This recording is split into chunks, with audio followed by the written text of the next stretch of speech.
Ah, Bismillahirrahmanirrahim. Assalamualaikum warahmatullahi wabarakatuh. Terima kasih sudah join di kelas saya malam ini. Kelas pembuka di minggu ini. Mungkin tadi sudah join juga di kelasnya Kak Stefani mengenai naskah akademik. Bisa diambil dan diserap ilmunya yang banyak. Kalau saya sendiri, sebetulnya saya mentor tetap di Legal Access ID sebagai co-founder juga. Mungkin akan sering bertemu nanti untuk materi-materi selanjutnya. Oke, saya coba share screen dulu ya.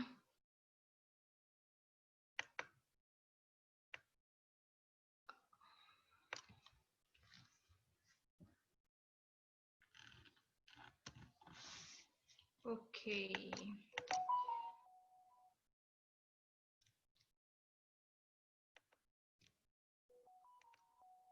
Share screen. Oke. Share.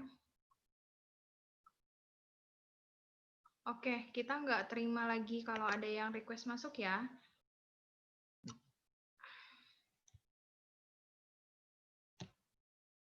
Oke, bismillahirrahmanirrahim. Assalamualaikum warahmatullahi wabarakatuh. Rekan-rekan menti ataupun non-menti yang bergabung di legalaccess.id. Malam ini saya mencoba untuk memberikan materi mengenai struktur dari perjanjian. Mungkin mengenai struktur dari perjanjian ini sudah pernah dipelajari juga dari Kak Fani atau Kak Dwina Oktifani. Cuman di sini saya lebih memfokuskan ke dalam struktur perjanjian untuk perjanjian pengadaan. Nah, pengadaan itu bisa ada dua, yaitu yang pertama pengadaan barang dan yang kedua pengadaan jasa. Nah, seperti apa sih struktur perjanjian pengadaan? Nanti kita akan bahas di kelas ini selanjutnya. Saya harap saya bisa memberikan materi dalam waktu mungkin 20 menit sampai 30 menit paling lama, dan setelah itu kita fokus untuk tanya jawab. Kita batasi kelas kita 1 jam saja. Jika misalnya nanti ada pertanyaan yang tak terjawab oleh saya, mungkin akan saya simpan dan saya coba cari tahu jawabannya. Untuk selanjutnya saya akan hubungi secara pribadi. Begitu. Sebelumnya perkenalkan terlebih dahulu, mungkin ada yang sudah kenal saya juga karena saya mentor tetap di Legal Access ID. Namun untuk yang belum kenal, mungkin bisa diperkenalkan. Nama saya Sestri Oktaviani, bisa dipanggil dengan Ises. Saya lahir di Sumatera Barat, menempuh pendidikan sampai SMA di Sumatera Barat, kemudian berkuliah di Fakultas Hukum Universitas Pajajaran. Saat ini saya bekerja sebagai legal counsel di perusahaan usaha patungan atau joint venture company. Kalau kita biasa familiar dengar kalimat dengan dengar term mengenai joint venture company di hukum ekonomi, bidang pekerjaan yang bidang usaha yang perusahaan saya jalankan adalah di bidang manufaktur baja yang berlokasi di Cilegon, Banten. Oh ya, materi ini saya buat berdasarkan pengalaman saya sebagai legal counsel. Mungkin teman-teman yang sudah bergabung di Legal Access ID sebelum-sebelumnya juga, atau sudah pernah mengikuti kelas profesi juga, sudah mengetahui ya, maksudnya legal counsel itu tuh pekerjaan seperti apa sih gitu. Nah, si legal counsel itu sendiri, dia tuh sebetulnya kayak lawyer-nya perusahaan. Ada orang yang bilang juga corporate lawyer, ada yang pakaikan istilahnya juga in-house lawyer. Jadi untuk daily activity-nya perusahaan yang berkaitan dengan hukum itu biasanya mereka hire lulusan sarjana hukum agar mereka tidak terus-menerus menggunakan jasa dari external lawyer yang tergabung di law firm gitu. Biasanya untuk project-project tertentu baru mereka hire external law firm, tapi biasanya perusahaan pasti membentuk satu tim khusus untuk menjadi lawyer perusahaan, atau mungkin ada juga mengenal istilahnya tim legal atau legal office dan lain-lainnya.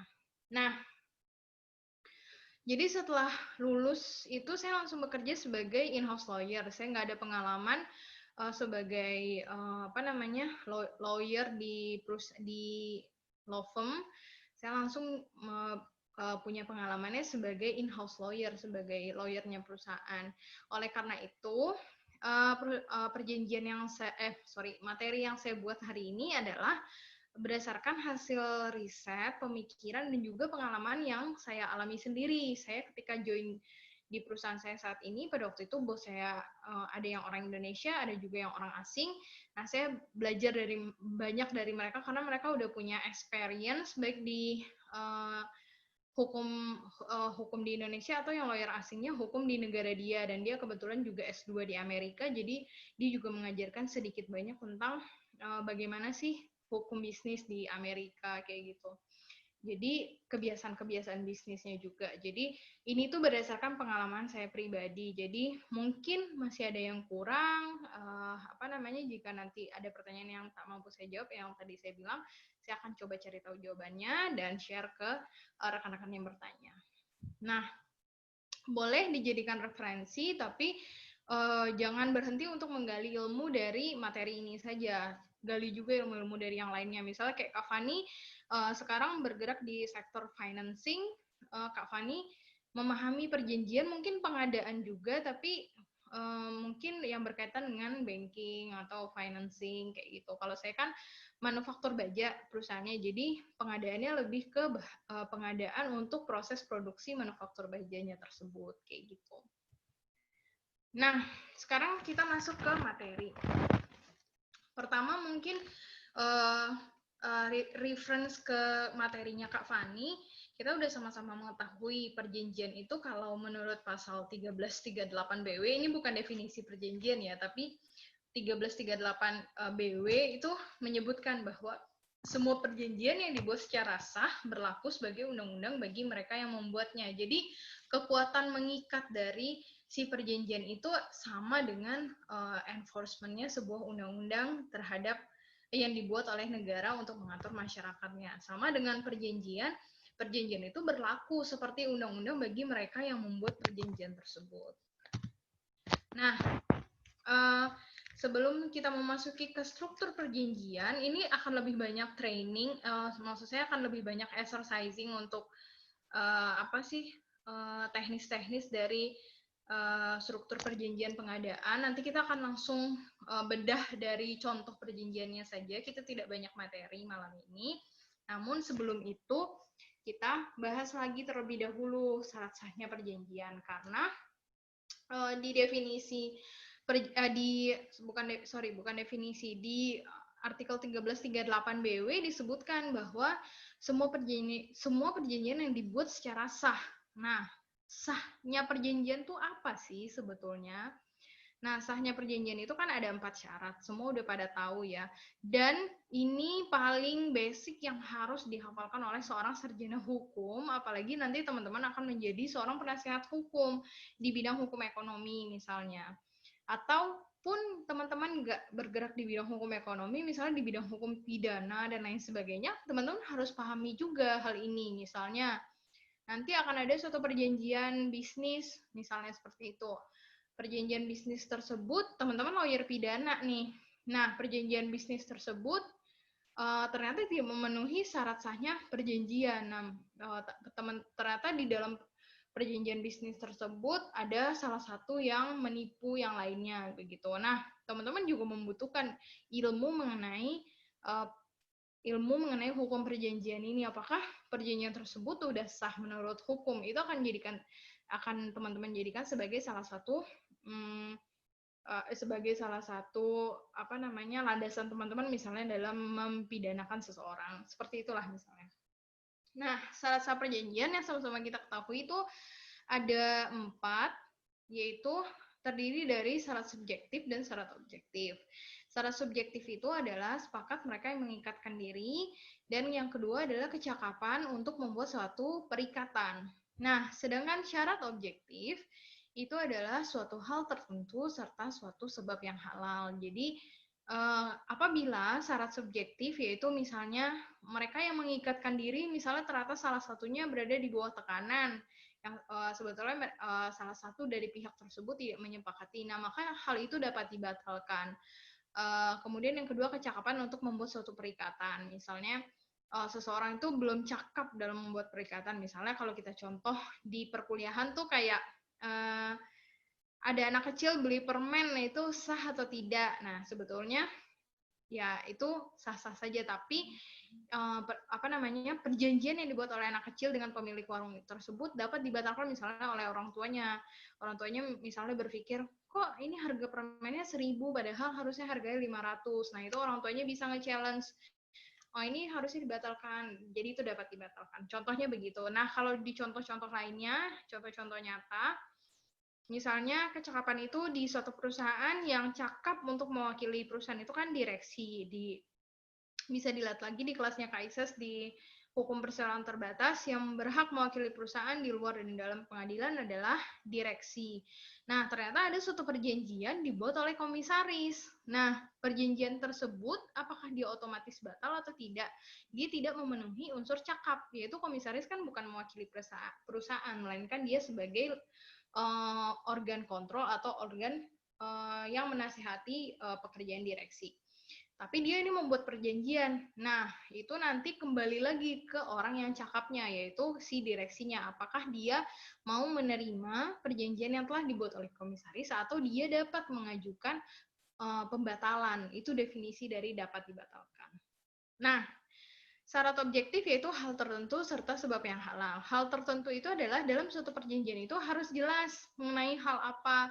Kalau tidak jelas mengenai hal apa, ya otomatis itu perjanjian tidak pernah ada. Itu definisi yang disebut dengan batal demi hukum apabila persyaratan objektifnya tidak terpenuhi. Atau misalnya suatu sebab yang halal. Perjanjiannya misalnya dibuat untuk perjanjian perdagangan manusia. Itu kan tidak diperbolehkan oleh hukum kita. Jadi tidak memenuhi sebab yang halal, otomatis perjanjian tersebut batal demi hukum. Jadi nggak perlu ada orang lain kayak bilang saya mau membatalkan perjanjian, itu nggak perlu. Itu udah automatically dia dianggap nggak pernah ada si perjanjian itu. Nah, sekarang kita masuk ke struktur perjanjian. Struktur perjanjian itu ada sebetulnya struktur perjanjian itu nggak ada ketentuan baku di dalam BWK atau di dalam peraturan pemerintah kah, di dalam undang-undang kah, itu nggak ada peraturan baku mengenai bagaimana sih struktur perjanjian begitu. Nah, sebetulnya si struktur perjanjian ini hanya berdasarkan common practice dari orang-orang yang membuat perjanjian. Jadi lagi-lagi Kak Ises tadi udah disclaimer juga, ini Kak Ises buat berdasarkan yang Kak Ises alami waktu bekerja sebagai general counsel, yang mana membuat perjanjian dengan beberapa pihak-pihak lainnya pun rata-rata si struktur perjanjiannya adalah seperti ini. Yaitu bisa kita lihat yang pertama itu adalah judul. Judul itu tuh bisa yang berjudul misalnya perjanjian pengadaan bahan baku, begitu. Perjanjian pengadaan bahan baku, begitu misalnya. Itu judulnya. Tapi lagi-lagi struktur perjanjian ini bukan merupakan syarat sahnya perjanjian. Ini penting sekali ya teman-teman. Jadi jangan teman-teman nanti berpikir bahwa kok dia nggak ada judul, ini perjanjiannya nggak sah. Tidak. Karena ingat lagi, syarat sahnya perjanjian tuh hanya 4, yang tadi yang Kak Isa sebutkan. Jadi ketika kita disuruh meminta datang user ke kita, tolong dong dianalisis, ini gue menemukan perjanjian ini perjanjiannya sah atau tidak. Ini nggak usah dijadikan patokan si struktur ini. Yang dijadikan patokan adalah si sah-sahnya perjanjian, begitu. Nah, judul, kemudian dari judul kita masuk ke dalam pembukaan. Pembukaan tuh bahasanya biasanya kayak perjanjian ini dibuat pada hari ini, tanggal segini, oleh dan antara, begitu. Nah, kemudian di bawah pembukaan itu ada komparisi. Komparisi ini adalah para pihak yang membuat perjanjian ini. Nah, di dalam situ, di dalam komparisi, nanti juga Kak Ises akan jelaskan sebaiknya komparisi yang baik itu yang bisa menggambarkan suatu perjanjian itu sah atau tidak, itu sebaiknya ketika kita melihat komparisi, dia sudah dibuat oleh orang yang berwenang, sudah memenuhi syarat sahnya perjanjian untuk unsur cakap, itu semua ada di komparisi. Nah, selanjutnya di bawah komparisi itu adalah premis atau recital. Premis ini tuh menjelaskan mengenai apa sih yang menjadi dasar-dasar kita membuat suatu perjanjian. Jadi misalnya kita mau membuat perjanjian pengadaan bahan baku. Nah, di dalam premis ini kita sebagai legal counsel kita harus menjelaskan betul-betul detail yang mana membuat orang yang tidak terlibat dalam proses pembuatan perjanjian tersebut akan mengetahui ini nanti di kemudian hari bahwa oh ternyata perjanjian ini tuh dibuat backgroundnya ini seperti itu.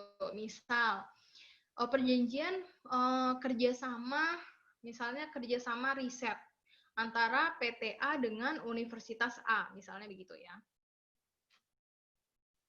Universitas A. Nah, di bagian premis itu nanti dijelaskan. Pertama, dijelaskan dulu.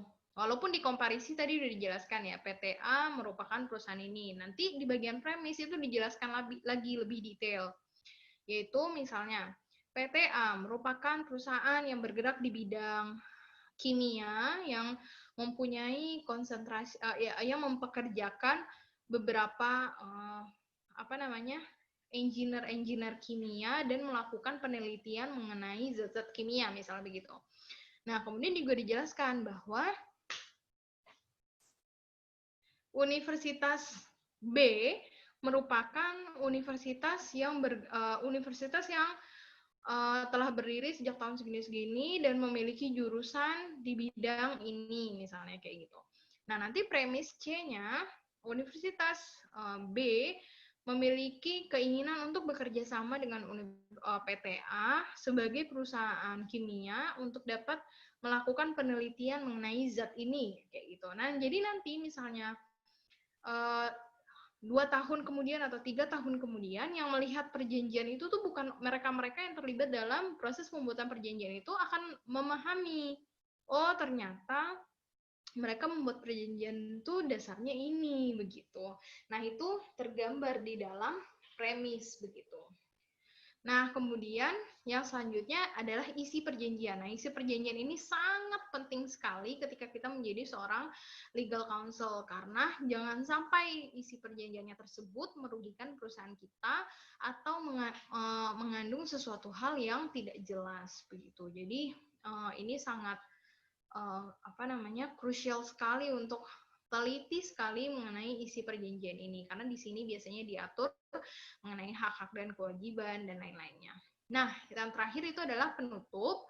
Penutup itu adalah seperti demikian perjanjian ini dibuat dan ditandatangani, dibuat rangkap 2, diberi materai yang cukup dan berkekuatan hukum yang sama. Nah, biasanya itu bagian penutup. Kalau teman-teman pernah baca perjanjian-perjanjian. Nah, dan selanjutnya ditandatangani oleh para pihak. Oke, nah materinya udah selesai. Jadi singkat kan? Tapi kita habis ini praktek dulu. Kita langsung buka perjanjiannya. Jadi bentar ya, Kak Isas ganti screen-nya dulu. New share. Sebentar. Nah, ini contoh dari perjanjiannya. Nah, yang tadi Kak Isas sudah bilang di awal, sudah tergantikah ininya? Sudah bukan PPT lagi kan materinya? Mindo, gimana Mindo? Sudah bukan PPT lagi kan ya? Sudah, Kak, sudah. Oke, sip. Bentar ya. Ini tadi karena Kak Isas copy dari email. Oke, nggak bisa. Emailnya dari kantor soalnya. Nah, Kak Isas gedein dikit ya. Coba ini diedit dulu bisa ini. Nah, ini contohnya. Contoh dari perjanjian. Di sini ada contoh perjanjian jual beli kapur. Tadi Kak Isas bilang kan, pengadaan tuh ada 2. Jadi ada pengadaan barang, ada pengadaan jasa. Nah, ini Kak Isas lagi bahasnya mengenai pengadaan barang. Nanti di kelas selanjutnya, kalau bisa, Kak Isas akan bahas mengenai pengadaan jasa. Kenapa hal ini penting untuk dijelaskan? Karena skill kayak gini tuh nggak didapat waktu kita kuliah. Maksudnya kita kuliah, kita belajar mengenai tata cara pembuatan kontrak. Tapi kalau Kak Isis ya, prakteknya banget yang Kak Isis dapetin ya pas baru kerja. Jadi pas baru kerja tuh Kak Isis belajar lagi, dikasih situs sama bosnya Kak Isis, disuruh belajar contoh-contoh perjanjian. Nah, dengan teman-teman udah belajar lebih awal kayak gini, ini tuh nanti akan jadi bekal buat teman-teman kalau seandainya teman-teman nanti udah masuk ke dunia kerja kayak gitu. Mungkin ini kayak masih hal baru atau mungkin nggak hal, ada juga yang nggak hal baru, tapi kalau Kak Isis dulu masih kuliah ini hal baru banget buat Kak Isis. Jadi kalau ada yang mau ditanya nanti silakan ditanyain. Nah, Kak Isis tuh kan perusahaan tempat bekerja sekarang kan manufaktur baja. Kayak kita bikin bakwan deh gitu. Kayak kita bikin bakwan, kita kan butuh tepung terigu, kita butuh kol, kita butuh air, kita butuh apa namanya? Kita butuh minyak gorengnya kayak gitu kan. Terus kita butuh wadah untuk ngaduk-ngaduk si bahan-bahannya itu. Nah, untuk kita bisa mempunyai hal itu kita harus beli hal itu kan kayak gitu. Nah, beli itu melalui perjanjian pembelian. Nah, jadi perjanjian pengadaan tuh sama juga dengan perjanjian kayak pembelian bahan baku kayak gitu ya. Kalau pengadaan barang. Dan barang tuh nggak hanya bahan baku ya, bisa lain-lainnya juga. Misalnya di suatu perusahaan, kan dia punya seragam perusahaan tuh. Berarti kan pasti beli seragam dari pengusaha konveksi misalnya. Nah, itu juga perjanjian pengadaan juga, yaitu perjanjian pengadaan seragam kayak gitu. Atau misalnya perusahaan kan butuh ATK. ATK tuh alat tulis di perusahaan tuh kan kita karyawan-karyawan biasanya disuplai. Nah, perusahaan untuk bisa suplai kan dia harus beli ya. Nah, itu juga perjanjian pengadaan juga namanya kayak gitu. Jadi banyak perjanjian pengadaan tuh sangat merupakan kontrak yang benar-benar sehari-hari pasti dipunyai oleh setiap perusahaan kayak gitu. Nah, ini contoh judul yang tadi Kak Ises jelasin, yaitu perjanjian jual beli kapur antara PT ABC dengan CV BPM. Nah, ini CV sebuah PT bisa ya membuat perjanjian dengan CV kah atau dengan perorangan kah, itu boleh. Kapan sebuah CV tidak boleh membuat perjanjian dengan CV itu tergantung internal prosedur dari si CV tersebut, si PT tersebut. Misalnya untuk perjanjian pengadaan jasa cleaning service misalnya. Nah, kalau perjanjian pengadaan jasa cleaning service itu kan ada ya peraturan Permenaker nomor 12 tahun 2013 kalau Kak Ises nggak salah. Itu di sana menyebutkan bahwa untuk pekerjaan outsourcing itu harus berbentuk PT. Nah, itu nanti akan diadopt jadi internal prosedurnya di perusahaan tersebut bahwa dia nggak boleh nih bikin perjanjian pengadaan jasa dengan perusahaan selain PT. Tapi kalau misalnya nggak ada larangan menurut peraturan perundang-undangan, ya setiap orang bebas untuk melakukan membuat kontrak dengan orang lainnya selama mereka memenuhi syarat-syaratnya perjanjian dan azas-azas perjanjian kayak gitu.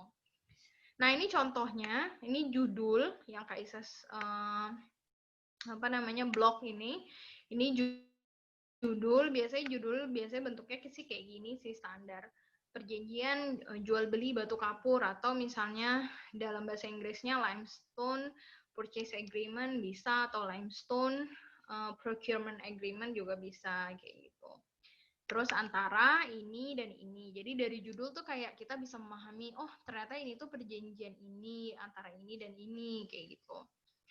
Nah, ini yang tadi Kak Isis bilang, ini merupakan pembukaan antara PT ABC dan CV BPM kayak gitu. Nah, sorry, pembukaannya yang ini, yang Kak Isis bold ini, yaitu perjanjian jual beli ini ditandatangani pada hari ini, tanggal bla bla bla, bulan bla bla bla, tahun 2016. Nah, kenapa sih ada kurung tanggal efektif? Kayak ini akan nanti Kak Ises jelaskan di bagian jangka waktu. Nah, selanjutnya masuk ke komparisi. Komparisi itu adalah yang ini, oleh perjanjian ini dibuat di sini oleh dan antara PT ABC dan CV BPR. Nah, di sini juga dijelaskan.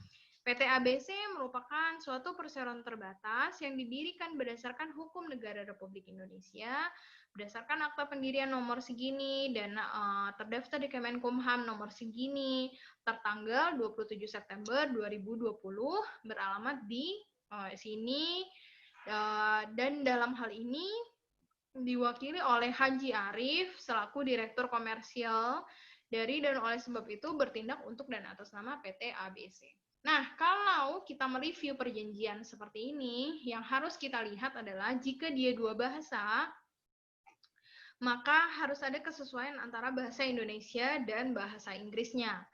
Walaupun pada akhirnya nanti apabila ada ketidaksesuaian, yang berlaku adalah bahasa Indonesia, tapi kita sebagai legal, kita nggak mau dong produk hukum atau produk pekerjaan yang keluar dari kita itu masih ada cacatnya gitu, masih ada kesalahannya kayak gitu. Nah itu dan jangan sampai kesalahannya itu kecil, tapi kayak kesalahan kecil kok dilakukan sih oleh tim legal gitu. Tim legal tuh kayak biasanya dianggap tim yang mengetahui banyak aspek, terus yang sangat detail, sangat rinci kayak gitu. Nah ini guys, ada quiz dulu nih. Ada yang salah nggak sih antara komparisi yang ada di sini? Ada yang bisa jawab, bisa bisa raise hand.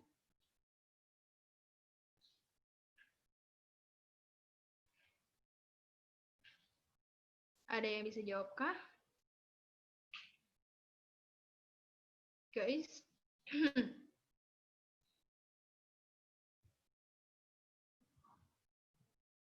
Oke.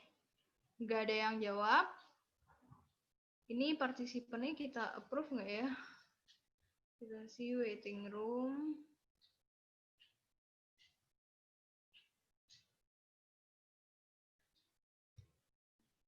Oke, ini perbedaannya adalah, coba lihat. Ini SK Menkumham-nya tertanggal 27 September 2010, tapi di sini Januari 17, 2012. Ini beda banget ya. Jadi ini jangan sampai salah. Biasanya nanti apalagi kerja di perusahaan asing tuh biasanya perjanjiannya kalau nggak bahasa Inggris ya dual bilingual gitu. Jadi jangan sampai salah antara versi Indonesia dan Inggris, walaupun setelah kita periksa mungkin akan ada aja kesalahan dan yang berlaku adalah yang bahasa Indonesia. Nah ini komparisi yang kedua yaitu CV BPR perusahaan, karena CV kan ya bisa dibilang perusahaan juga tapi dia bukan PT gitu kan, dia badan usaha juga gitu. Perusahaan yang didirikan berdasarkan hukum negara Republik Indonesia berdasarkan akta pendirian nomor 12 yang terdaftar di Pengadilan Negeri Serang. Nah, kalau CV itu kan pendiriannya terdaftarnya di pengadilan kalau dulu, tapi setelah sistem OSS ini, online single submission, ada yang ikut kelasnya KISES tentang online single submission, pendaftaran pendaftaran CV itu udah tidak di pengadilan lagi, tapi di si sistem online single submission itu. Jadi ini kontraknya dibuat sebelum si online single submission itu ada, kan OSS itu baru ada 2018.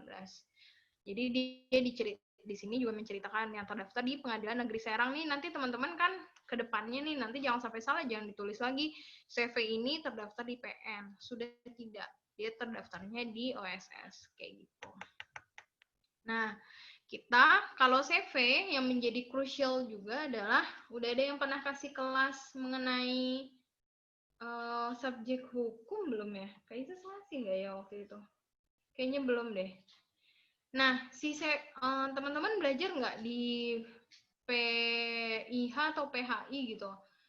Kayaknya sih PHI deh. Jadi subjek hukum tuh kan ada dua ya, ada orang perseorangan sama ada badan hukum. Nah, badan hukum itu kan hanya PT, yayasan, sama koperasi. Nah, kalau orang perseorangan itu ada lagi tuh, dia bisa bikin badan usaha. Nah, badan usahanya itu contohnya salah satunya adalah CV, tapi CV bukan badan hukum ya. Nah, si CV ini dia tuh ada direktur aktif sama direktur pasif. Nah, itu juga kita harus pastikan juga ketika kita mereview kontrak ini, kita minta ke si CV BPR ini bahwa dia betul-betul direktur yang aktif mengurusi perusahaan tersebut.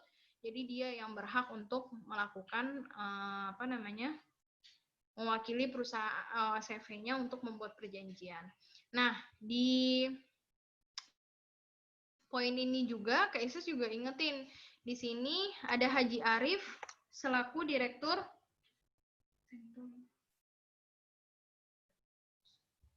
Ini Haji Arif selaku direktur komersial. Nah, kita sebetulnya nggak peduli, bukan nggak peduli sih, kita nggak begitu fokus di jabatannya dia ya. Cuman kita harus fokus bahwa yang bisa mewakili perusahaan itu adalah si Haji Arif kayak gitu. Si Haji Arif selaku direktur perusahaan. Gimana sih cara kita tahu bahwa dia benar-benar orang yang cakap nih agar sah-sah perjanjiannya terpenuhi?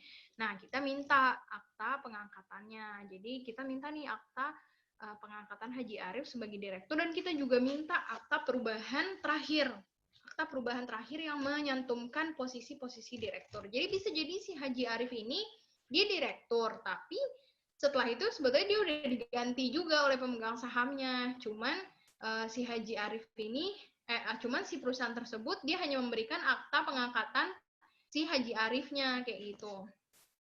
Sebentar ya. Lagi ngajar gua.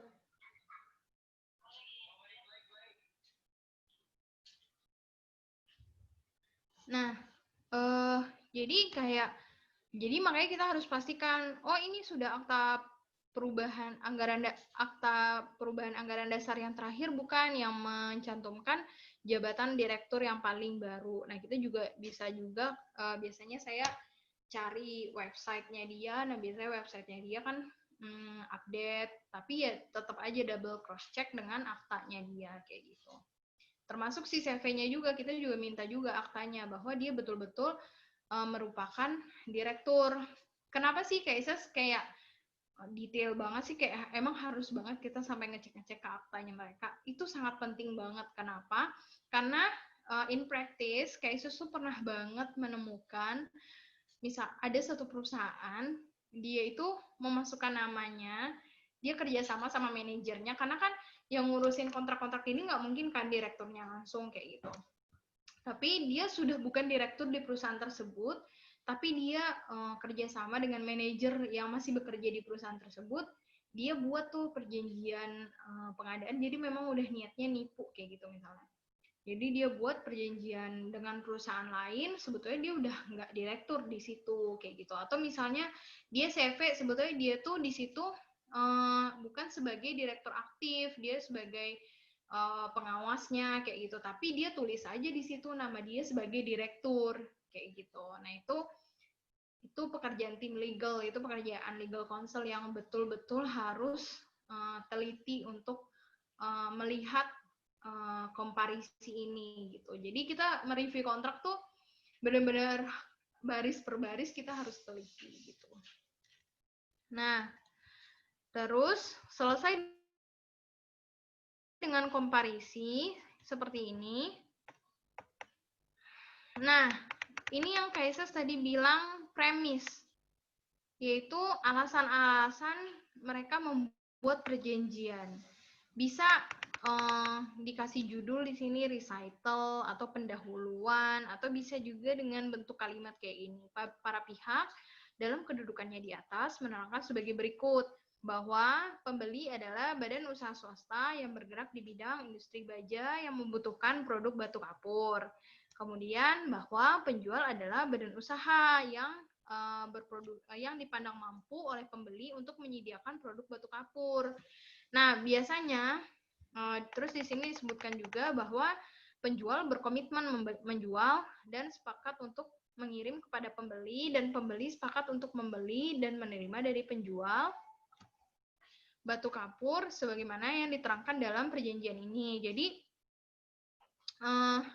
di sini intinya dijelaskan. Nah, biasanya Kaises juga di sini tuh nambahin sih bahwa penjual merupakan orang yang mempunyai izin. Jadi izin itu tuh penting sekali. Kenapa penting sekali? Karena kalau kita sebagai legal di perusahaan, kita harus memahami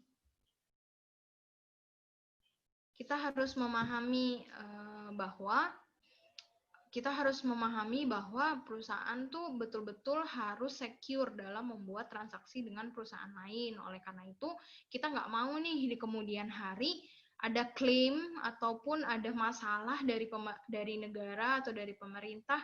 Oh, ternyata dia di jalanan pada saat pengangkutan batu kapur dia nggak mempunyai izin sehingga di stop sama polisi misalnya kayak gitu. Nah itu kita nggak mau itu terjadi karena suplainya ke kita jadi terganggu kan, walaupun di dalam isi perjanjiannya kita juga udah menetapkan nih bagaimana metode pengirimannya, keterlambatan didenda berapa dan lain sebagainya macam.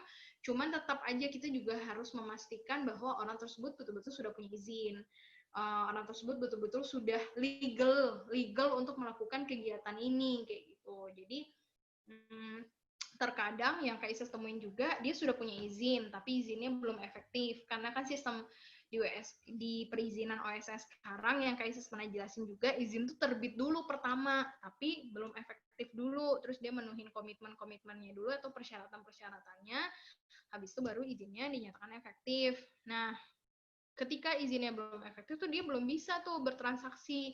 Jadi jangan sampai nih nanti perusahaan kita dibilang kamu membuat perjanjian dengan perusahaan yang tidak legal gitu. Nah, itu bahaya kayak gitu. Jadi kayak kita betul-betul harus mengecek sekali sampai ke dalam-dalam bahwa dia tuh memang sudah legal untuk melakukan transaksi ini.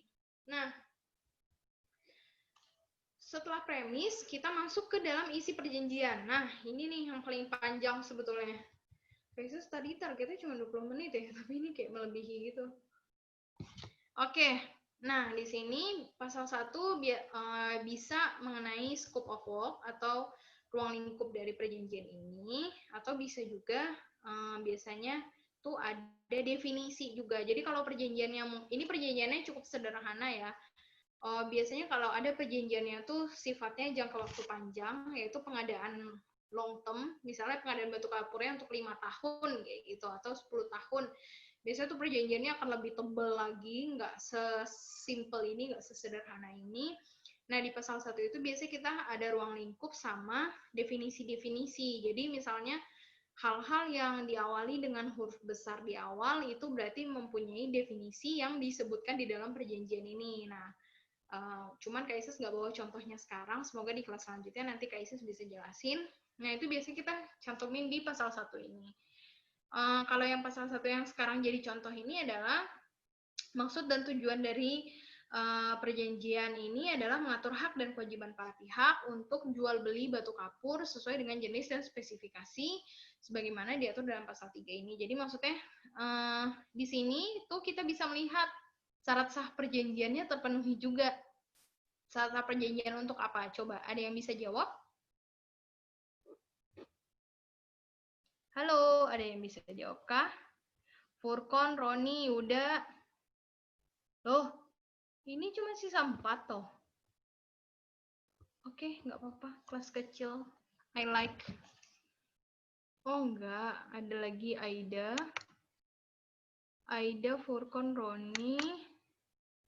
Oke, di sini syarat sah yang tergambar adalah mengenai hal tertentu. Hal tertentu tuh tercantum nih di dalam pasal 1 ini. Kayak gitu. Nah, terus pasal 2, pasal 2-nya yaitu mengenai jangka waktu. Biasanya sih kalau struktur mengenai isi perjanjian tuh bebas ya, sebetulnya boleh masa berlakunya itu di pasal 2 atau di pasal bagian-bagian bawah. Itu tergantung style aja sih sebetulnya. Tapi kalau Kak Ises, biasanya tuh di awal tuh kayak kita baru baca kontrak tuh, kalau Kak Ises ya pengen tahunya tuh ruang lingkup dulu, terus yang kedua adalah si masa berlaku perjanjian itu, kayak gitu. Nah, masa berlaku perjanjian. Di sini ada tulisannya perjanjian ini berlaku sejak tanggal 1 Januari 2016 sampai dengan 30 Juni 2016 terhitung sejak tanggal efektif. Nah, tadi tanggal efektif definisinya udah ada kan di awal. Buat apa sih fungsinya tanggal efektif itu? Tanggal efektif itu fungsinya adalah untuk menetapkan si jangka waktu ini. Jadi jangan sampai nih ada transaksi sebelum tanggal efektif. Nah, kalau seandainya nanti di kemudian hari ada transaksi sebelum jangka efektif, tanggal efektif, maka transaksi tersebut tidak tunduk dalam perjanjian ini. Jadi ketentuan-ketentuan yang ada di dalam perjanjian ini itu tidak diberlakukan untuk si transaksi yang sudah ada sebelum tanggal efektif tersebut, kayak gitu. Misal nih, dia ngirim barang, dia ngirim batu kapur, spesifikasinya itu kata dia spesifikasi terbaik. Jadi dia harus dapat reward karena spesifikasinya itu yang bagus yang dia kirim, tapi dia ngirimnya tanggal efektifnya itu 1 Januari 2016. Tapi dia ngirimnya di Desember 2015 kayak gitu, dan dia minta ketentuan-ketentuan dalam perjanjian ini diberlakukan,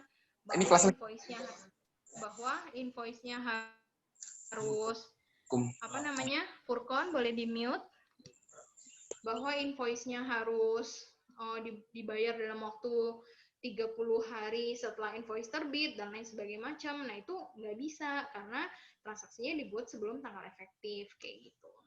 Itu fungsinya kenapa ada tanggal efektif. Biasanya kalau di masa berlaku ini ada klausul standar kayak gini sih, yaitu masing-masing pihak dapat memperpanjang perjanjian atas persetujuan kedua belah pihak dengan melakukan pemberitahuan tertulis kepada masing-masing pihak perihal tujuannya selambat-lambatnya 1 bulan sebelum tanggal jatuh tempo. Jadi kayak di masa berlaku tuh pasti kayak ada klausul jika akan berakhir para pihak bisa memperpanjang kayak gitu. Nah, kunci dari perjanjian pengadaan barang adalah kita harus menyebutkan barangnya tersebut apa dan spesifikasinya seperti apa. Kayak kita beli TV, kita beli TV-nya misalnya kita beli TV 4K kayak gitu.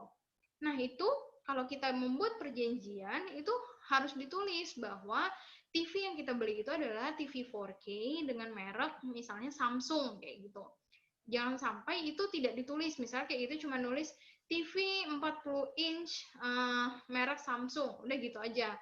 Ternyata dikirimnya nanti Android TV atau Smart TV misalnya kayak gitu. Berarti kan itu tidak sesuai dengan spesifikasi. Kecewa nggak kita? Pasti kecewa. Tapi bisa nggak kita ngeklaim? Nggak bisa, karena di perjanjiannya nggak jelas menyebutkan seperti apa. Nah, makanya ini krusial banget dalam perjanjian pengadaan atau perjanjian jual beli, bahwa jenis barangnya itu harus disebutkan apa. Jangan sampai juga ini udah disebutkan di judul perjanjian jual beli kapur, tapi dalam isinya nggak disebutin juga. Itu kan membingungkan juga kayak gitu. Jadi harus jelas nih kita beli apa. Nah, contohnya itu di sini adalah jenis dan spesifikasi produk. Pembeli dan penjual sepakat untuk melakukan jual beli produk. Nah, di sini kan produknya ini P-nya huruf besar. Nah, berarti kalau P-nya huruf besar, dia udah ada definisinya nih di dalam perjanjian ini, kayak gitu. Coba kita lihat definisinya ada di mana.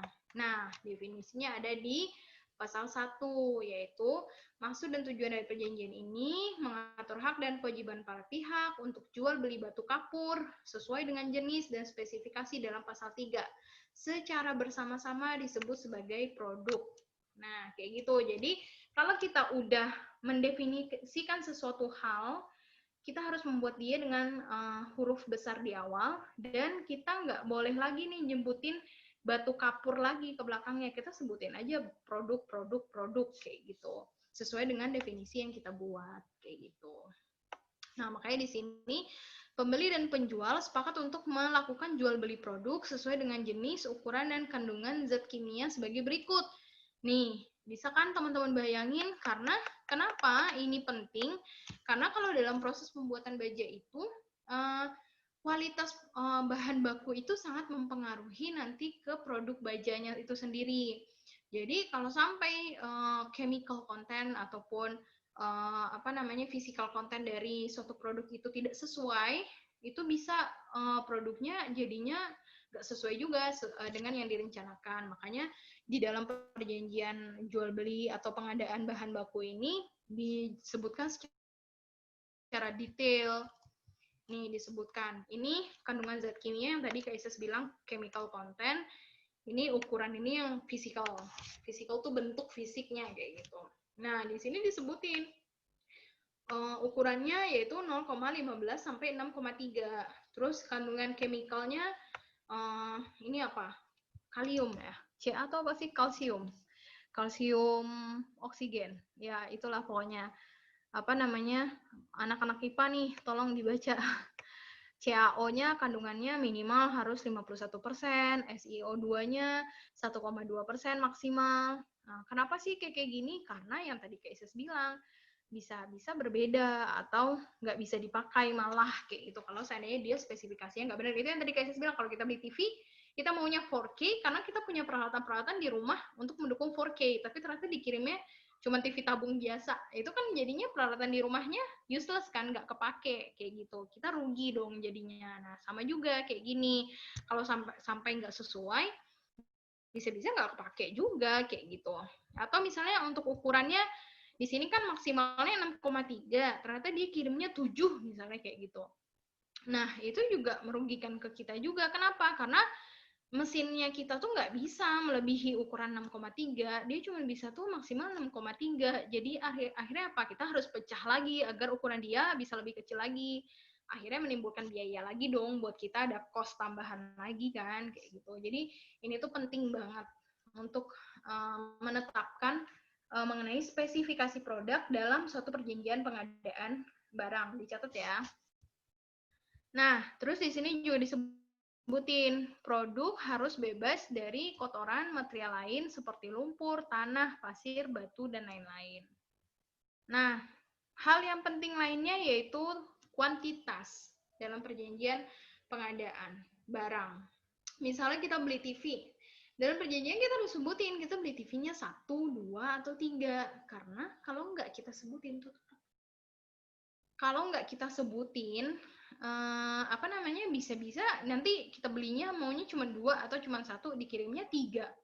Kan jadinya rugi di kita. Nah, ini juga disebutin. Atau misalnya kita butuhnya 3, dikirimnya 1, kita harus nyari lagi dong 2 lagi. Nah, sama di perjanjian pengadaan pun juga kayak gitu, yaitu pembeli membeli produk dari penjual sebanyak 96.000 ton.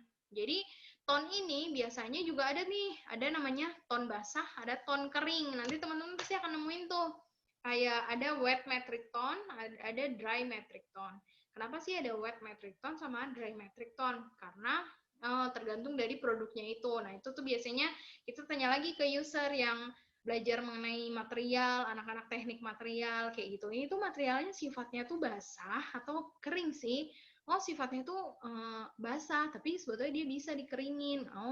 Oh gitu. Perusahaan kita butuhnya apa? Perusahaan kita butuhnya yang kering. Ya udah, berarti kita mintanya dry metric ton kayak itu. Jangan sampai wet metric ton karena kita mintanya kering, tapi tonase yang dikirim adalah tonase basah. Akhirnya jadinya rugi di kita karena ketika dikeringin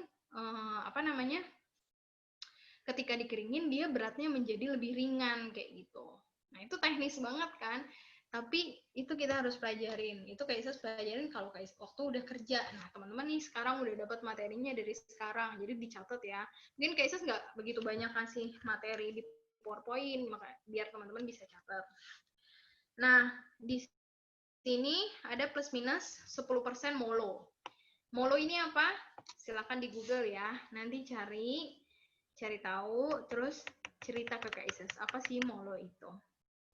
Nah, di sini juga disebutin jumlah kenapa sih Kak Isis ada plus minus 10%? Jadi biasanya di perjanjian pengadaan barang itu sangat common sih, apalagi kayak bahan baku gitu, sangat common ada toleransi. Jadi bisa jadi kan kayak di jalan dia kececer kayak gitu, atau atau misalnya kenapa paling banyak tuh kececer sih gitu, bisa jadi kececer atau jatuh kayak gitu. Nah, itu kita kayak bisa memaklumi, tapi kita kasih nih gapnya yaitu 10%, misalnya berkurangnya tuh cuma boleh 10%, tapi ternyata dia di jalan kecelakaan gitu, itu kan berarti tanggung jawabnya dia ya, kita juga nggak bisa toleransi juga. Nah, kenapa kita sebutin di sini plus minus toleransinya itu berapa persen kayak gitu. Nah, terus jumlah perkiraan atas produk tersebut dapat berubah sesuai dengan kinerja penjual dan atau program produksi pembeli. Ini tuh biasanya dibuat untuk memfasilitasi bahwa kalau si penjual ini tuh kinerjanya bagus, dia bisa loh supply lebih banyak. Nah ini sebetulnya opsi aja sih kalau perusahaan maunya kaku karena dia punya supplier yang lain, nggak ada klausul ini juga nggak masalah. Tapi misalnya kalau perusahaan naruh klausul ini, ya dia lihat kalau memang barangnya bagus, ya dia nggak mau dong kehilangan barang bagus, dan dia nggak mau capek-capek nyari supplier yang lain kayak gitu buat apa namanya, buat ngasih produk lagi, belum diuji lab lagi bagus atau enggak barangnya kayak gitu. Jadi biasanya klausul ini ditaruh biar bisa meningkatkan tonase dari supply produknya kayak gitu.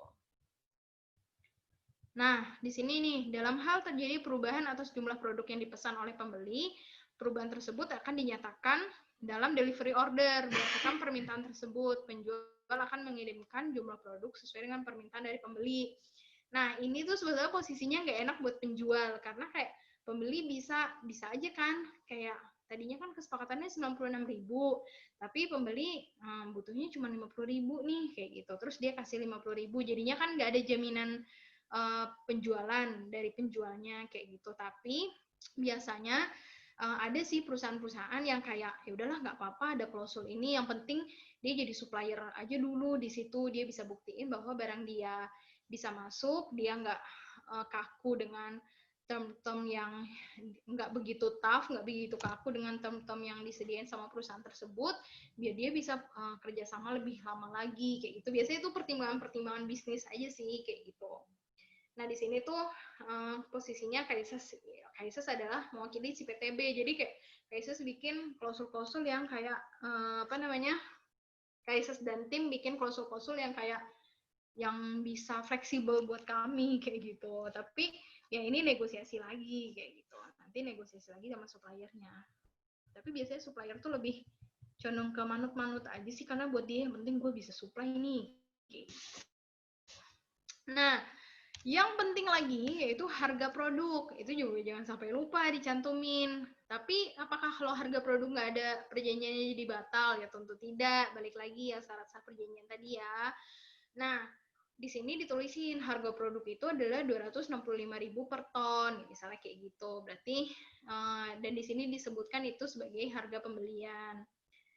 Definisi harga pembelian. Nah, terus sebutin juga harganya itu udah masuk pajak atau belum. Kayak kita kalau beli barang kan itu harus jelas. Beli TV, udah masuk pajak atau belum, kayak gitu. Nah, di sini juga disebutin harganya di luar pajak pertambahan nilai 10%. Itu di-mention. Terus selama masa berlakunya perjanjian, penjual menanggung segala risiko kenaikan harga bahan baku, angkutan, dan lain sebagainya. Jadi kalau kita sebagai perusahaan, ya kita nggak mau nih diribetin nanti tiba-tiba perjanjiannya sedang berjalan kayak gitu, tiba-tiba diribetin sama supplier, aduh harga sewa truknya naik nih, jadinya apa namanya, kita harus bayar lebih mahal lagi untuk beli truk, untuk sewa truk untuk antar bahan bakunya ke tempat kalian, harganya naik ya karena kita jadinya biayanya keluar lebih banyak nih, kayak gitu kita nggak mau. Kita harus ngejaga perusahaan jangan sampai kayak diribetin sama biaya-biaya tambahan yang kita nggak bisa prediksi kan, kayak gitu. Jadi kayak ya udah itu resiko lo gitu. Kalau di sisi perusahaan sih biasanya kita kayak gitu ya, kayak gitu. Tapi kalau dari sisi supplier ya silahkan aja kayak masukin apa namanya, kalau seandainya ada kenaikan UMK jadinya harga akan di apa namanya direview lagi kayak gitu, misalnya kayak gitu, itu bisa aja, tapi selama si pihak lainnya menerima. Cuman biasanya kalau kayak gitu, apalagi kayak barang batu kapur gini tuh perusahaannya banyak yang punya usaha kayak gini, biasanya perusahaan condong aduh ribet nih supplier, ganti aja cari supplier lain. Nah itu hati-hati banget, pokoknya itu resiko-resiko bisnis deh, pertimbangan bisnis juga. Tapi biasanya kita advice juga tuh ke tim bisnis, udah dipikirin belum soal risiko-risiko bisnisnya, pertimbangan bisnisnya kayak gitu. Nah, di sini juga sebutin jika harga kenaikan yang diajukan penjual mengacu pada pasal 5 ayat 3 lebih tinggi dari harga pasar atau terdapat harga yang lebih rendah dan tidak didapatkan kesepakatan, maka pembeli berhak untuk membatalkan perjanjian. Ini tuh posisinya sangat menguntungkan pembeli banget sih. Jadi misal kalau seandainya nggak terjadi kesepakatan harga, kita boleh batalin perjanjian. Cuman in practice emang gitu sih. Biasanya kalau kita ngejual barang, misalnya kayak Kaisus kan juga punya produk baja. Nah, kita biasanya condong mengikuti stylenya dari pembeli kita kayak gitu. Jadi kayak ya yang penting buat kita produk kita kejual kan kayak gitu prinsipnya. Jadi kalau kita sebagai penjual tuh biasanya kita kayak nggak neko-neko banget sih gitu. Tapi kalau kita sebagai pembeli itu kita biasanya tight, kita cukup ketat kayak gitu. Nah, di sini pasal 6 tentang pembelian. Masing-masing pembelian dan penjualan antara pembeli dan penjual harus dibuktikan melalui pemesanan yang ditentukan oleh pembeli. Ini tuh biasanya yaitu delivery order. Secara jamak disebut delivery order kepada penjual. Kemudian penjual akan menerima DO dalam bentuk tertulis dalam waktu 2 hari kerja.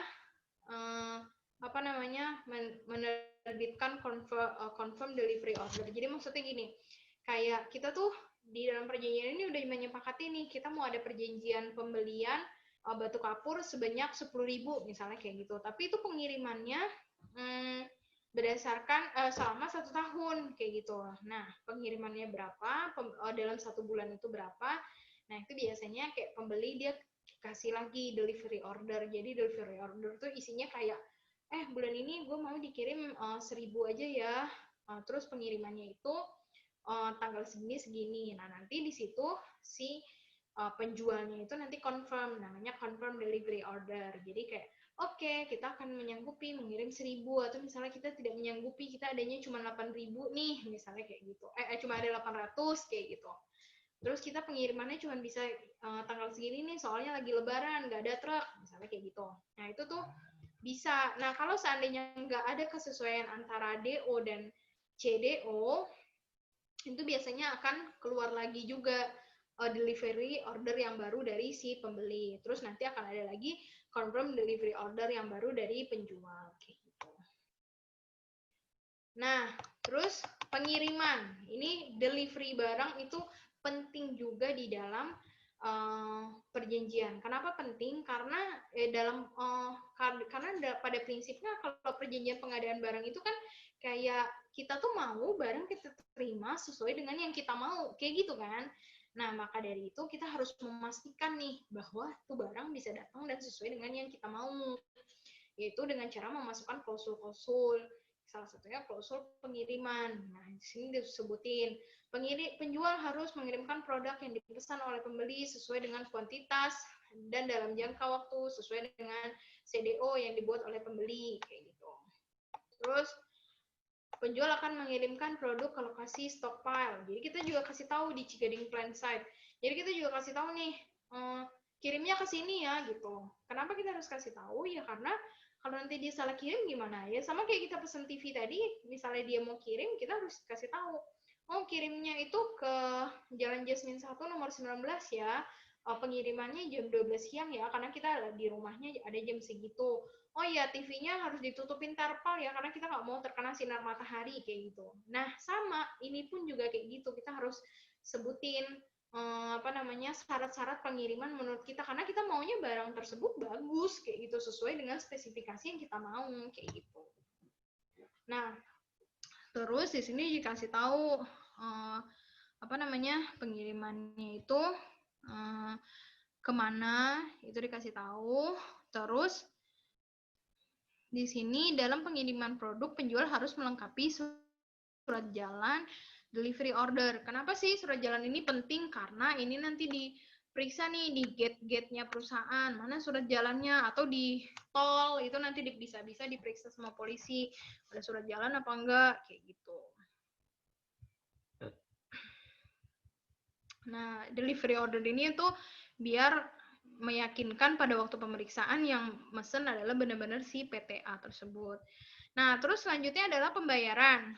Nah, pembayaran di sini penting juga karena ini penting buat supplier sih, karena supplier udah ngirim barang, jangan sampai dia nggak dibayar kan. Nah, akhirnya ini klausul pasal nih pasti supplier akan concern banget. Kalau supplier itu dia concernnya cuma tentang berapa tonase barang, gimana cara pengiriman, sama gimana pembayaran dilakukan.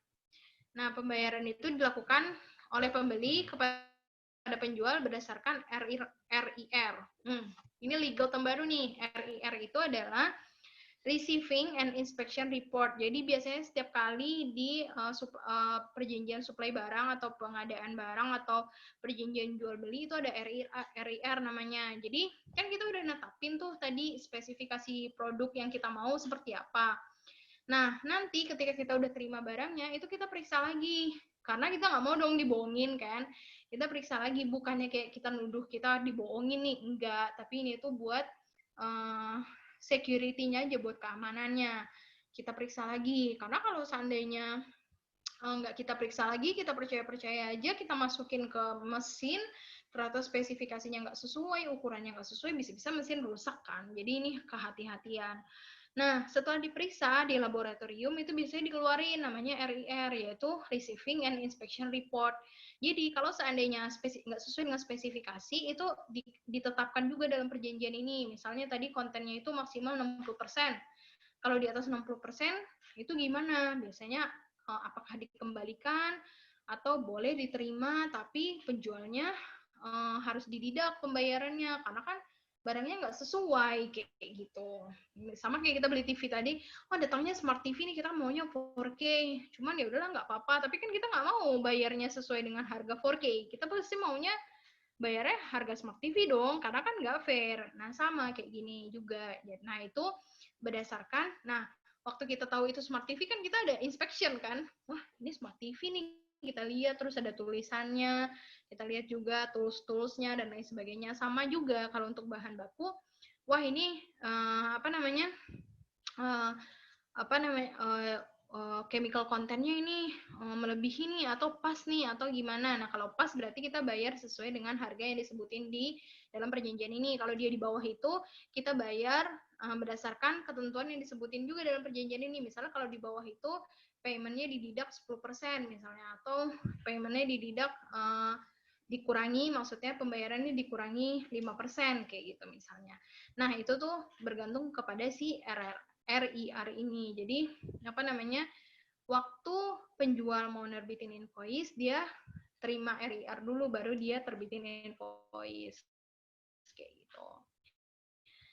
Nah, terus di sini yang paling penting juga, penjual itu harus menyediakan invoice kepada pembeli yang menyatakan berat dan harga produk yang telah dikirimkan selambat-lambatnya 7 hari kerja terhitung sejak diterimanya hasil analisa pemeriksaan laboratorium kimia pembeli dan RIR. Jadi bisa jadi 7 hari, bisa jadi 30 hari. Kalau pembeli pasti maunya lama-lama kan bayarnya kayak gitu. Karena jadinya dia bisa nge-pending pengeluarannya dia. Tapi kalau penjual, namanya barang udah gue kirim, ya gue mau dapet duit secepatnya dong, kayak gitu kan. Nah ini biasanya keuntungan juga nih waktu negosiasinya di berapa harinya ini, kayak gitu. Terus ini standar lah, invoice itu harus disertai dengan harus invoice yang asli, kayak gitu.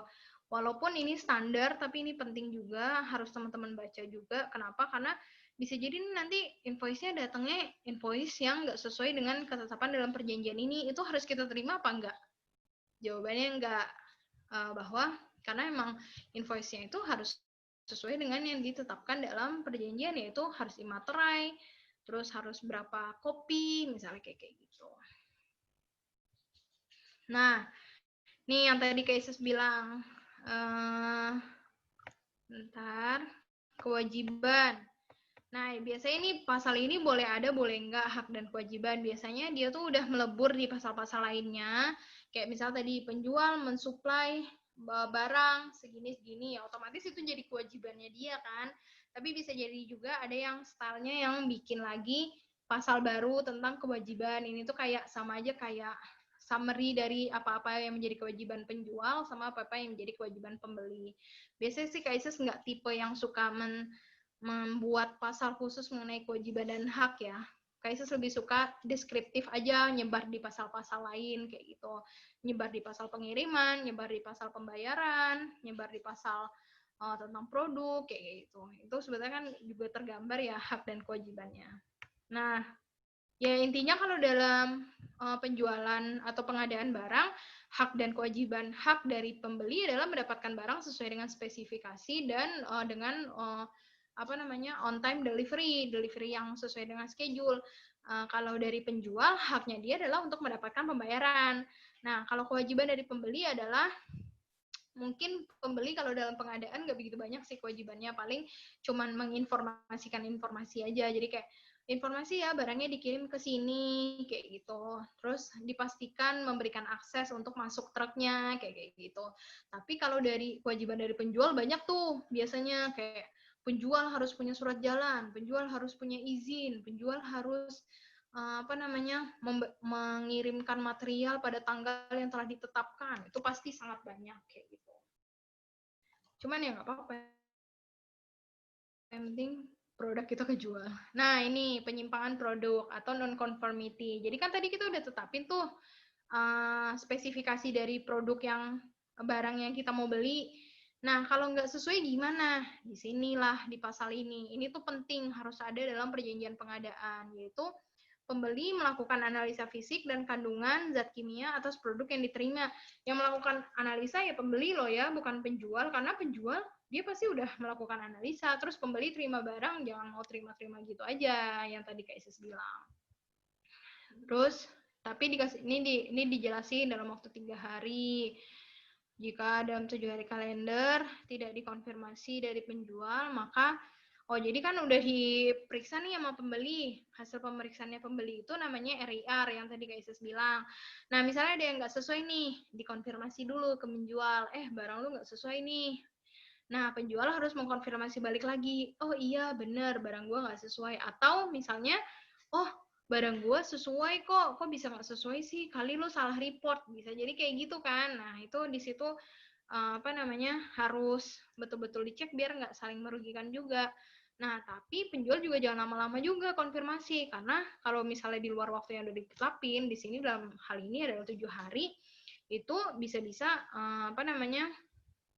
pembeli sih, kalau Kak Isa sih pasti akan bilang, ya udah pembeli anggap setuju kalau kayak gitu. Ini tuh bentuk kayak kedisiplinan juga sih dalam menegakkan si perjanjian ini kayak gitu. Karena kalau terlalu lama, barang kalau masih dalam proses pemeriksaan kan nggak bisa dipakai. Kalau udah dipakai, jadinya nanti kalau misalnya ternyata ada masalah, kita jadi nggak bisa periksa atau barangnya udah dipakai kayak gitu. Jadi penetapan pemeriksaan, waktu pemeriksaan tuh penting banget juga. Nih, pemeriksaan kualitas atas produk dilakukan di laboratorium pembeli. Penjual dapat hadir pada waktu pemeriksaan. Pembeli dapat memilih atau menolak produk atau menerima ganti kerugian. Yang tadi Kak Isis bilang, kalau seandainya nggak sesuai dengan spesifikasi, dia bisa nolak, dia bisa minta ganti kerugian, atau dia bisa ya udah deh terima aja. Tapi jarang tuh yang kayak gitu. Pasti biasanya seenggak-enggaknya ganti kerugian sih. Terus produk juga ditimbang lagi. Jadi misalnya dia bawa di slip surat jalannya dia bawa 10.000 kayak gitu. Kita nggak bisa serta-merta percaya. Kita harus timbang lagi. Prinsipnya kayak gitu. Nah, biasanya tuh di perusahaan-perusahaan tuh dia punya timbangan khusus untuk truk gitu. Jadi kayak truk jalan di atasnya, nanti ketimbang isi truknya itu berapa kayak gitu. Jadi kita nggak bisa tuh dibohongin.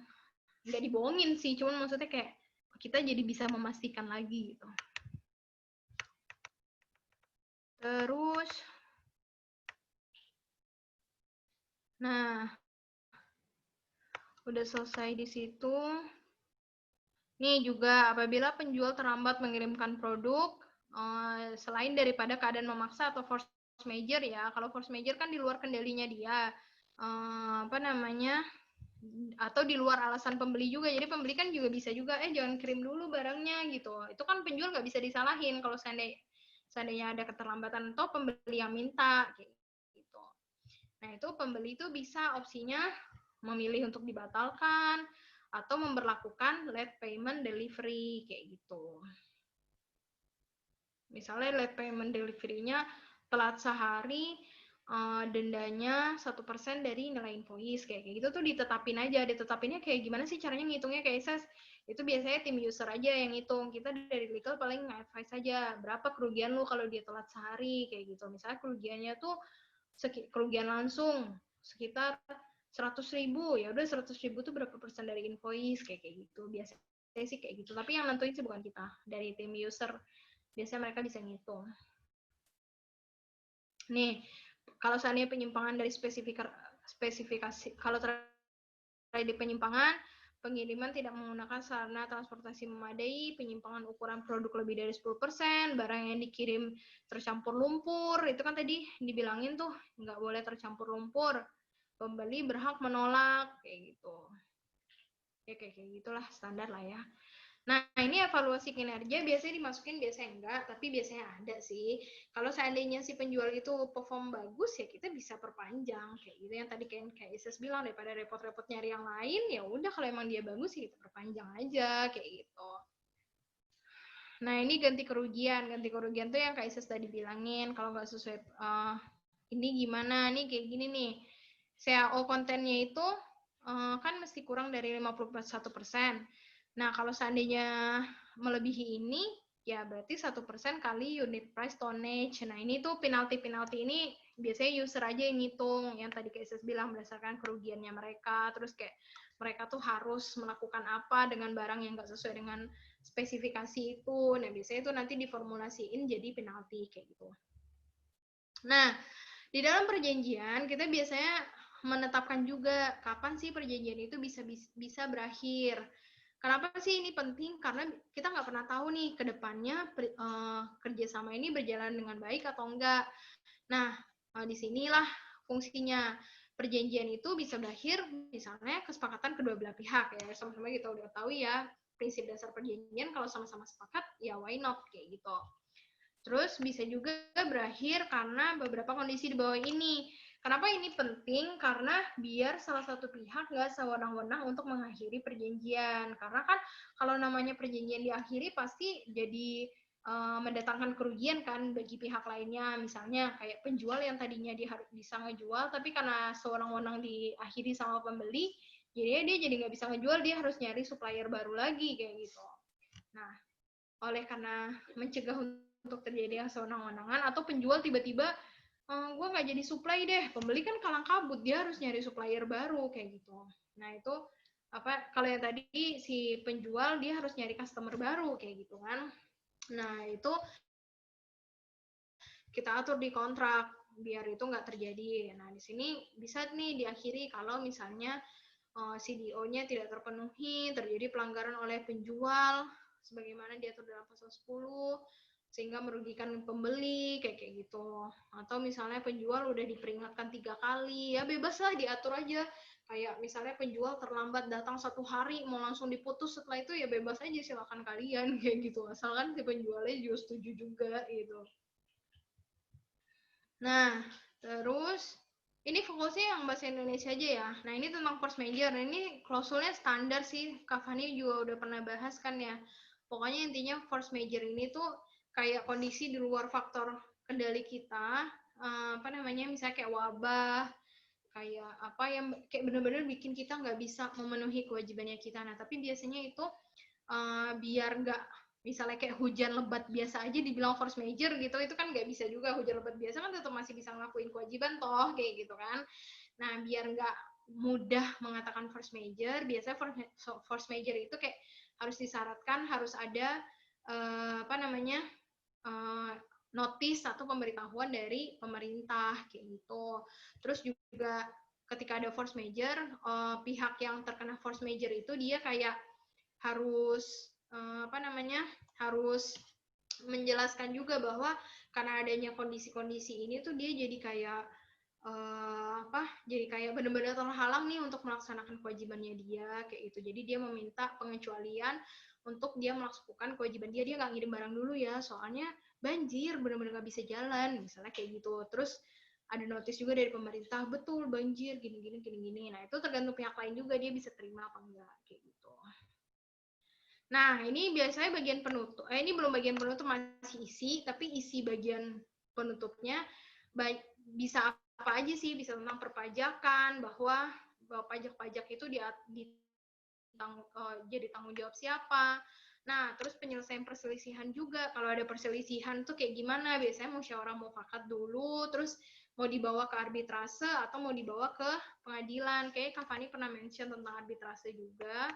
Itu bisa ditetapkan di sini. Jadi nanti misalnya di kemudian hari ada dispute, apa namanya, di kemudian hari ada dispute, itu kita harus langsung lihat ke perjanjiannya. Kalau ada dispute tuh dibawa kemana. Jadi misalnya di situ dibilangin dibawa ke arbitrase, tapi ternyata didaftarin ke pengadilan, itu nanti pasti ditolak sama pengadilan, karena pengadilan akan bilang lihat dulu di perjanjiannya ada gimana kayak gitu. Terus hukum yang berlakunya, hukum negara Indonesia. Bisa jadi kan kita bikin perjanjian pembelian biji besi dengan negara Afrika kayak gitu. Itu kan hukum yang berlakunya aja udah beda kan. Nah, makanya penting juga nih masukin klausul ini. Biasanya kayak kita netapin hukum apa tuh yang berlaku, kan beda negara kayak gitu. Biasanya kadang netapin hukum yang berlakunya hukum Inggris kayak gitu. Kalau ada dispute arbitrase, tapi arbitrasenya di Singapura kayak gitu. Itu bisa. Nah, para pihak sepakat untuk mengesampingkan ketentuan pasal 1266. Ini nanti jadi PR. Ini cari ya, 1266 itu tentang apa. Kenapa sih dimasukkan dalam perjanjian kayak gitu. Ini lisensi perizinan yang tadi Kak Isis bilang. Biasanya Kak Isis mentionnya sih di bagian premis, tapi kalau mau dimasukin ke dalam isi perjanjian nggak ada salah juga, yaitu kayak penjual menjamin dia tuh punya izin untuk mensuplai barang ini kayak gitu. Itu harus disebutin dalam perjanjian. Jadi misalnya nanti dia tiba-tiba dapat klaim dari pihak ketiga, misalnya dari government, dia tuh nggak punya izin, dia nggak legal beroperasinya kayak gitu. Terus kita disalahin gitu, kita bisa pakai, oh enggak, kita di perjanjiannya dia bilang dia tuh udah punya izin kayak gitu. Jadi kita nggak bisa disalahin kayak gitu. Walaupun kita juga harus ngecek juga izinnya dia ada apa enggak, masih berlaku apa enggak gitu. Nah, ini transaksi pihak ketiga nih boleh dipakai, boleh enggak. Jadi ini tuh kayak menyebutkan bahwa walaupun ada perjanjian ini, ya pembeli boleh nyari supplier dari tempat lain. Tapi ada juga yang nyebutin, lu kan udah tanda tangan perjanjian sama gua, lu jangan nyari lagi ke yang lain. Kayak gitu tuh bisa-bisa aja disepakatin, kayak gitu. Terus kerahasiaan perjanjian nih pasti ada sih dalam perjanjian. Jadi kan di perjanjian ini tuh mengandung konten-konten rahasia dari perusahaannya masing-masing ya. Jadi harus ada tuh klausul tentang kerahasiaan perjanjian kayak gitu. Apa namanya? Di sini tuh kayak nyebutin masing-masing pihak tuh harus saling menjaga ya kayak gitu. Misalnya kayak PTA dia menggunakan batu kapur sebagai bahan baku aja tuh itu bisa jadi udah dianggap sebagai rahasia perusahaan kan gitu dalam membuat produknya dia tuh pakai bahan apa kayak gitu. Terus kontennya apa spesifikasinya apa, kandungan kimianya berapa kayak gitu. Itu kan udah jadi rahasia perusahaan. Nah, itu harus dijaga. Jadi dengan adanya klausul ini, kalau seandainya nanti ada yang membocorkan rahasia, tuh kita bisa tuntut pakai klausul ini kayak gitu. Terus nih, misalnya kalau ada perubahan, bisa dibikin dalam amandemen. Biasanya dibikin lagi klausulnya. Praktek usaha, setiap pihak harus taat. Ya, standar lah pada ketentuan yang berlaku. Nah, pemberitahuan. Ini yang terakhir ya, pemberitahuan ini penting juga nih. Kenapa Kaises bilang penting? Ini harus ada di dalam kontrak. Jadi gini, bisa jadi nanti di kemudian hari, kalau ada dispute, atau misalnya nggak cuma dispute deh, pengiriman invoice saja. Pengiriman invoice-nya misalnya ke PT tadi kan dia PT ABC, dia kirim ke PT DEF. PT DEF itu merupakan anak perusahaan dari PT ABC, jadi dia pikir bakal sama-sama aja. Akhirnya PT ABC jadi nggak terima kan invoice-nya kayak gitu. Tapi terus si penjualnya bilang, enggak, saya tuh udah ngirim invoice, kamu tuh udah harus bayar dalam 7 hari. Kalau dalam 7 hari kamu nggak bayar, kamu kena denda keterlambatan pembayaran kayak gitu. Loh, kita nggak terima invoice-nya. Enggak, saya tuh udah kirim, lihat nih, saya kirimkan ke anak perusahaan kamu, pasti kamu tahu kayak gitu.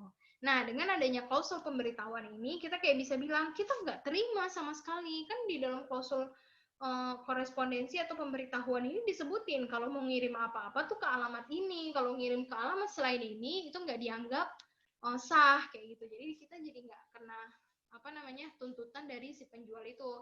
Begitu juga pembeli dan penjual. Misalnya pembeli ngirimin delivery order ke penjual, penjualnya CVA, tapi dia ngiriminnya ke misalnya ke komisarisnya kayak gitu. Harusnya kan dia ngirimnya ke direkturnya ya. Kan di sini ditetapin nih penjual adalah XXX misalnya kayak gitu, atau dia harusnya ngirim ke siapa kayak gitu, tapi dia ngirim ke orang lain.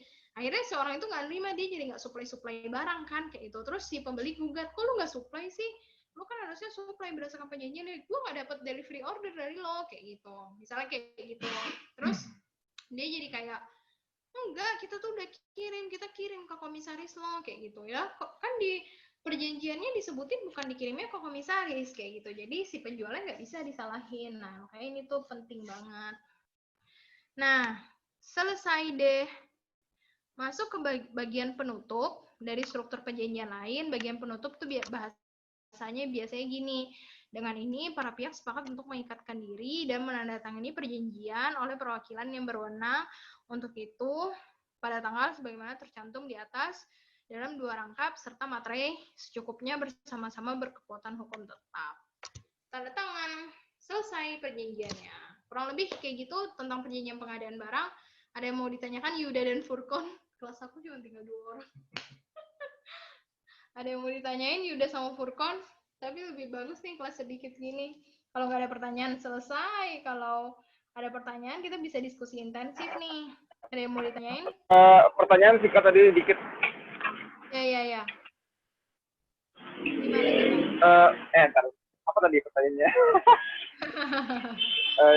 Ini lagi di luar juga nih, bentar. Iya. Slow. Misalkan, tadi udah dijelasin belum sih, perjanjian itu boleh diwakilkan apa enggak? Boleh diwakilkan atau enggak?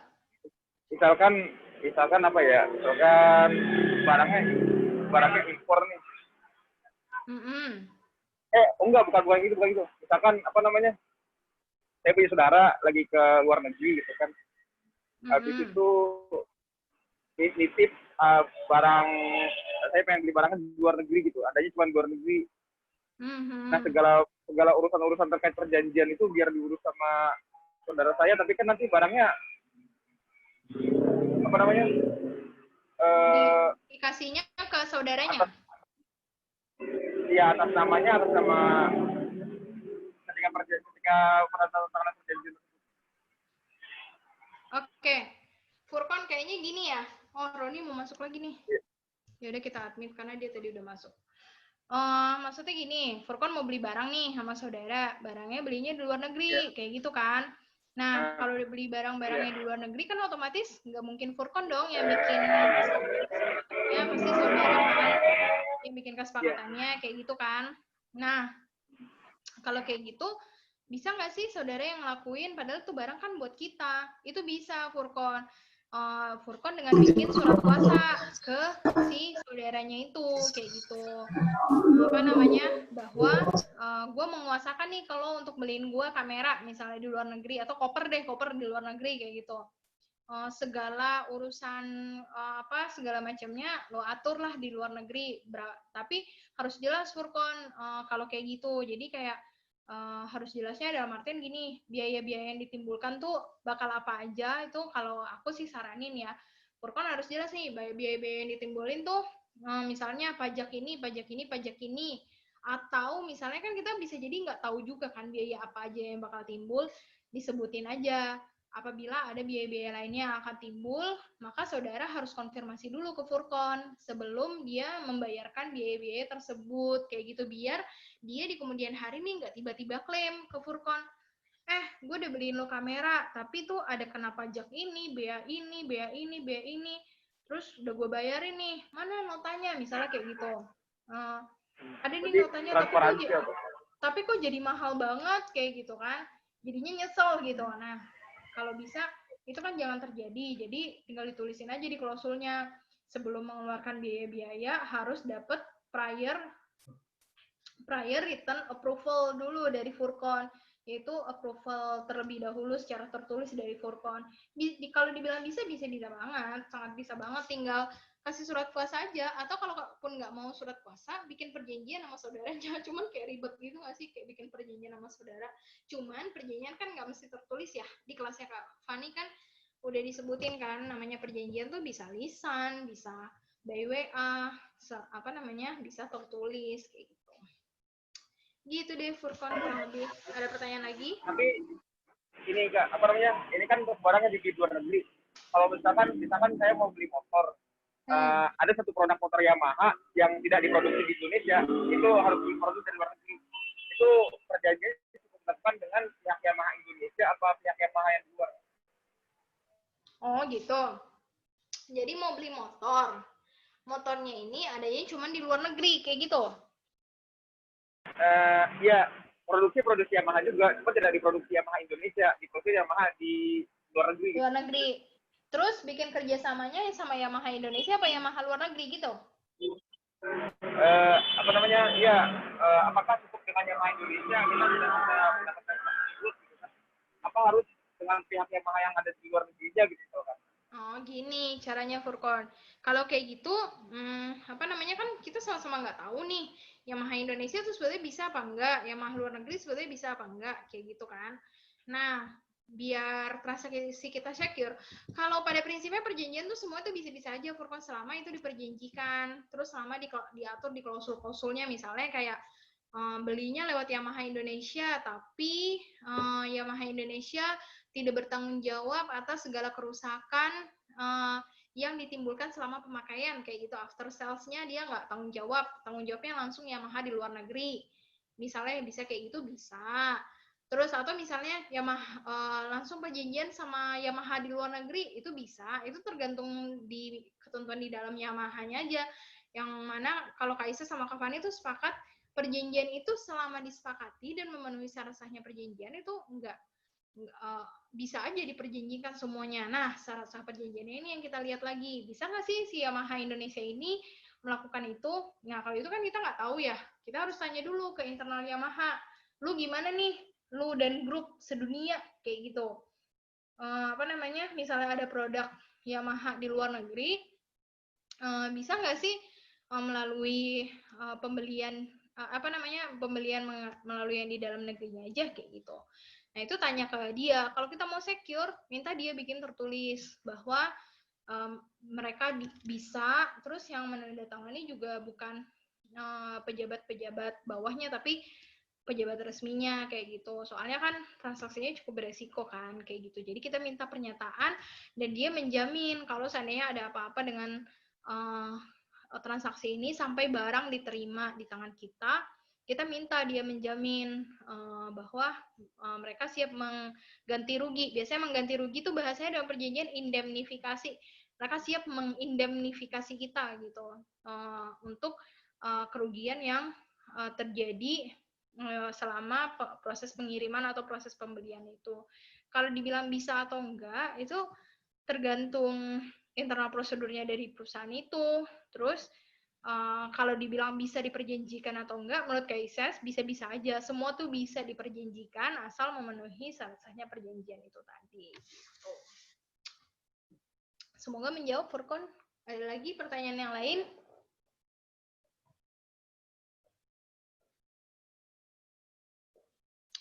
Oke. Sudah tidak adakah pertanyaan lagi? Terima kasih ya Roni, Furkon, dan Yuda sudah bergabung di kelas saya. Apa namanya?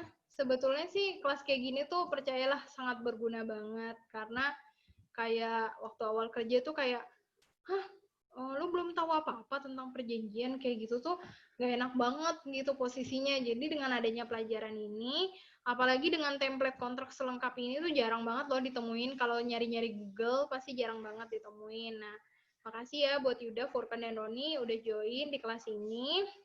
Semoga apa namanya ilmu-ilmu yang Kaisa sampaikan bisa menyerap dan berkah juga. Sampai ketemu di kelas-kelas lainnya ya. Terima kasih. Assalamualaikum warahmatullahi wabarakatuh. Ya. Waalaikumsalam warahmatullahi wabarakatuh. Itu bisa dikirim materinya nggak? Bisa, nanti dikirim ya. Oke, siap. Makasih, Kak. Sama-sama. Terima kasih banyak, Kak. Sama-sama. Makasih, Kak. Ya, sama-sama, Roni. Ada yang ngechat nih. Mau tanya keliru, saya nggak lihat termin pengiriman. Bagaimana dengan termin pengiriman produk? Misalnya berapa kali kirim? Oh, Roni ada pertanyaan. Yaudah, nanti dijawab ya, Ron. Ini apa? Live ya? And meeting for all.